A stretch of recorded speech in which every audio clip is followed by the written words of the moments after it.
about that video of what happened that day in Coral Gables. The guy shooting the video, the guy screaming at Nancy Pelosi, filming people pounding on the door to try to intimidate her, saying the Proud Boys are there. That guy is now in prison for trying to overthrow the U.S. government. But the other thing to know about that video is that the guy who he's actually filming doing the pounding on the door, this guy right here in the red circle, he has just been named by Donald Trump as his choice to be the next U.S. ambassador to the nation of Panama. Because apparently that is what our country is looking for in an ambassador now. Will you make yourself a physical menace for Donald Trump? Now that man who's now Donald Trump's ambassador pick, after this happened in Coral Gables, he later defended his conduct there, saying he was just exercising his right to protest. At the time it happened, though, in 2018, Republicans were quite embarrassed by this. The head of the Miami-Dade Republican Party apologized for being there, distanced himself from the Proud Boys. Other Republicans, including Florida Senator Marco Rubio, condemned the action, said Republicans should never do anything physically intimidating like this. Well, now Marco Rubio is about to be nominated to be Donald Trump's Secretary of State, where the guy pounding bloody murder on the door to try to scare Nancy Pelosi and smiling up at Enrique Tarrio when he says, it's the Proud Boys in here, that guy will be reporting to Marco Rubio as one of America's next U.S. ambassadors. And the reason that's repellent, the reason that is sort of instinctually repulsive to us, is because there's supposed to be a sharp line that keeps violent intimidation on one side of the line and politics on the other, and never the twain shall meet. In a democratic country, those things are supposed to be separate. And so today, January 6th, the certification of the last presidential election happened in Washington, and it just happened ministerially and ceremonially like it's supposed to. And that contrast with what happened today versus what happened 4 years ago makes clear the profound difference between the two parties, right? Had Democrats won the presidential election this year, the whole country openly expected and was preparing for Republicans to go into violent, if not armed, revolt. But because instead Republicans won, everyone expected, and in fact we saw today, that Democrats would peacefully accept and participate in the transfer of power. And when a whole country expects guaranteed violence if one side loses in an electoral contest, then the two political parties in that contest are no longer competing in democratic terms anymore. One of those parties is a small d and capital D Democratic Party. The other party is something else. So that is part of what we are contending with on this January 6th. How do we ever get our democracy back now? Because we have, in effect, lost it. How do we ever get back to competition in democratic terms? Which means specifically, how do we get the Republican Party and the Trumpist right to no longer see physical force and armed conflict as the way they're going to get their way and hold power? One big step backwards from that as a goal will be Trump's promised pardons of the people who committed violence in his name on January 6, 2021. The ones who earned themselves that bronze statue of Nancy Pelosi's desk on the National Mall that briefly memorialized the physically repulsive and scatological nature of their actions inside the Capitol. I mean, the argument now appears to be in Republican circles, not whether Trump is going to issue pardons to people who took part in that attack on the Capitol, but just how many pardons he's going to issue. Will he pardon them all, or will he just pardon some of them? That has led publications as diverse as the Huffington Post and the Wall Street Journal editorial page to try to resurface the details of the crimes for which some of these people were convicted, to try to make it seem, even to Trump, even to Trumpist Republicans, like maybe these convictions were sound and should stand. Quote, Andrew Tate pepper-sprayed police officers defending the Capitol on January 6, 2021, and hit one with a metal whip. He is serving 74 months at a federal prison in Beaumont, Texas.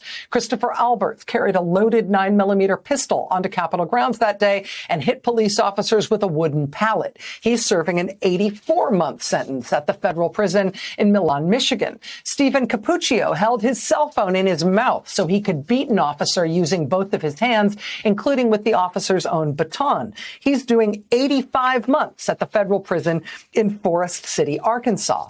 All three will be back on the streets if Donald Trump, the man who incited them and some 2,000 others to attack the Capitol in the first place, follows through on his oft-repeated pledge to pardon the January 6th insurrectionists.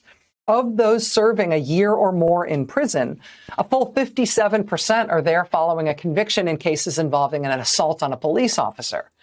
In all, 83% serving a year or more were convicted of committing an act of violence, which means that with few exceptions, the only people Trump could release from prison with his pardons are those who attacked a police officer, possessed weapons or explosives, or were convicted of some other violent felony.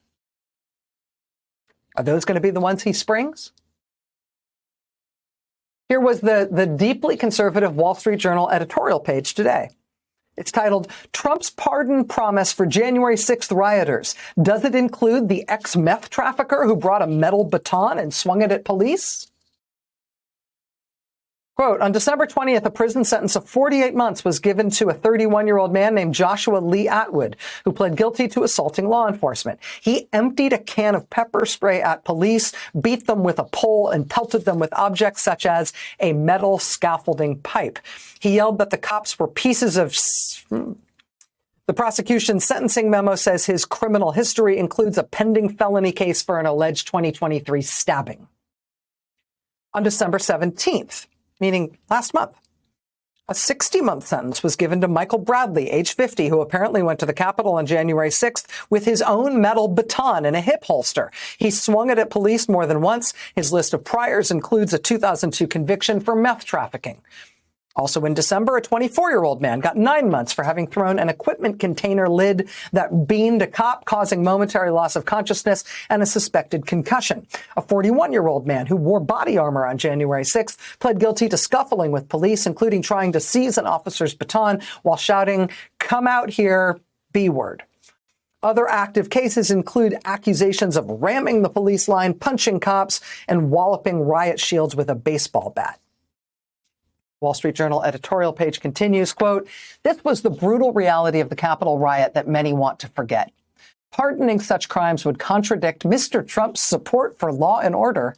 Oh, and it would send an awful message about his view of the acceptability of political violence done on his behalf.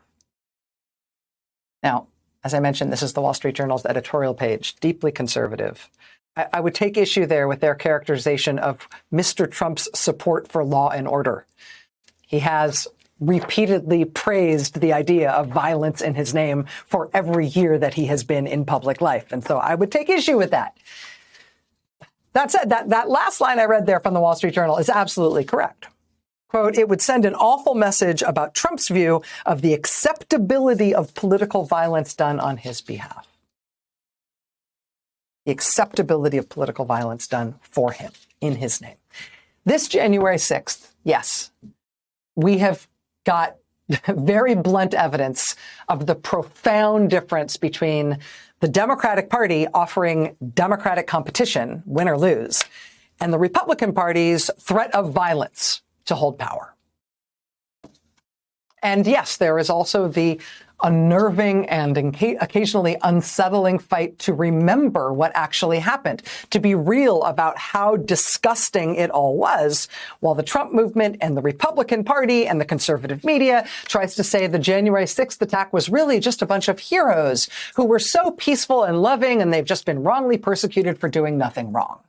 The effort to remember and to stick to the truth of what happened there and not be gaslit and lied to that it was some sort of day of love and peace is unnerving and unsettling, and yes, occasionally hilarious. But there is also a very instrumental and practical question at hand.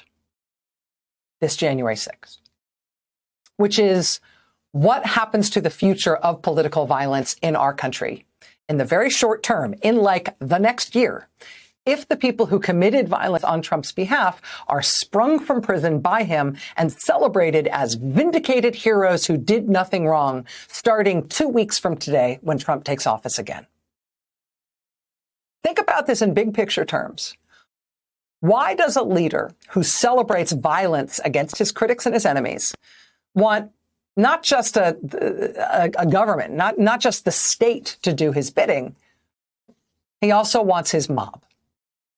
He also wants his paramilitary groups, people who have proven themselves willing to commit violence on his behalf.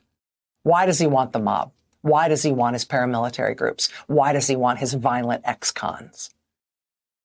He wants to set them all free at the start of his presidency so they can do what for him? The idea that there is permeability between violence and politics, that an incoming president might want a deniable, non-government violent force that he can activate or direct to do his bidding. That what is supposed to be civic hallowed ground might be fouled by rioting and looting and people doing what they did in Trump's name on January 6th. That is supposed to repel us and disgust us indelibly. We are never supposed to acclimate to that. But the Trump side has. And this artwork was temporary. And so now, this January 6th, what